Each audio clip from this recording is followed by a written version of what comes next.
We all have those movies we love that others might not. People like what they like, and that's okay. We don't have to defend it or make a YouTube video justifying it, but I'm gonna do it anyways.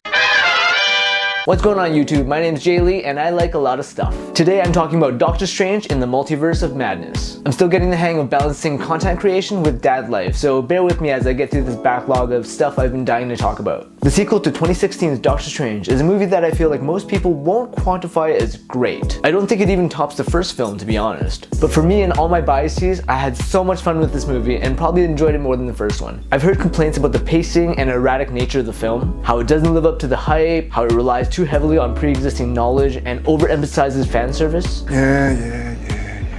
Well, in the words of John Flickinger, I am a fan. Service me. These complaints were things I actually appreciated most about the film. I enjoyed the fact that it moved at a brisk pace. Look, we are 33 movies and 5 to 6 shows into the cinematic universe by the time you sit down with Multiverse. I was thrilled to find out that this movie acts like a follow-up to WandaVision as well. They've been crafting and constructing this expanded universe for over a decade, so they're gonna introduce new characters and concepts that build off pre-existing lore. Now, was the movie overhyped? Not for me. I don't watch trailers anymore, so other than Lizzie Olsen reprising her role as Scarlet Witch, I had no preconceptions going into this movie. I even forgot that Sam Raimi was directing until, like 5 minutes in when we get our first action sequence, which looks directly out of Spider-Man 2. So yeah, Raimi all over this bitch. He has a distinct style and air about the way he shoots, particularly the horror stuff. So even if you don't appreciate the Raimi-isms, it's undeniable that the movie looks markedly different from anything else in the MCU. I had a number of people tell me they were disappointed and expected more, and that the movie didn't blow their minds.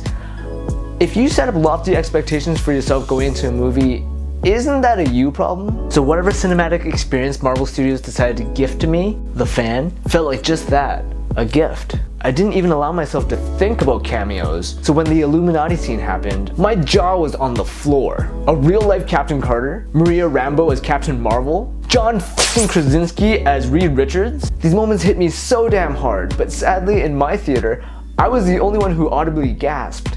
Very different from the emphatic audience reaction in No Way Home, might I add. After the movie, I did go and watch the trailers and was really upset that they showed so damn much. Captain Carter's shield, the Patrick Stewart voiceover, and so on. Well, at least I was blown away. I also want to talk about the horror element. As a big fan of scary movies myself, it was really fun to see a healthy dose of fear injected into a Marvel movie. With movies like Evil Dead and Drag Me to Hell under his belt, it was fun to see how creatively violent Sam Raimi could get while maintaining that PG-13 rating. And to my utmost pleasure, it was shocking how well he pulled it off. There's some violence in this movie and a pursuit scene straight out of modern horror. Elizabeth Olsen was a joy to watch as she usually is, but being able to see where she's taking this character after Westview and witness her corruption by the Darkhold was a delight. Especially when she's going full Carrie and snapping necks. Speaking of which, we've seen on-screen Marvel deaths before, but never an exploding cranium or dislodged eyeball. And the use of blood on Wanda was actually really brilliant. So, did the movie resolve itself too easily? Trust your power. That's how we stop her. Yeah, it did. Do I believe the off-screen death will stick? Of course not. Could there have been more multiverse shenanigans thrown in? Well, of course. But if this is the story they wanted to tell in the so-called limited scope they wanted to tell it in, so be it. I had a freaking blast with this amusement park of a film, and because of that, I'm giving this a 7.5 out of 10. And just FYI, I would have given the first Doctor Strange a 7.7. Anywho, come back soon to catch my thoughts on all the stuff I haven't talked about yet.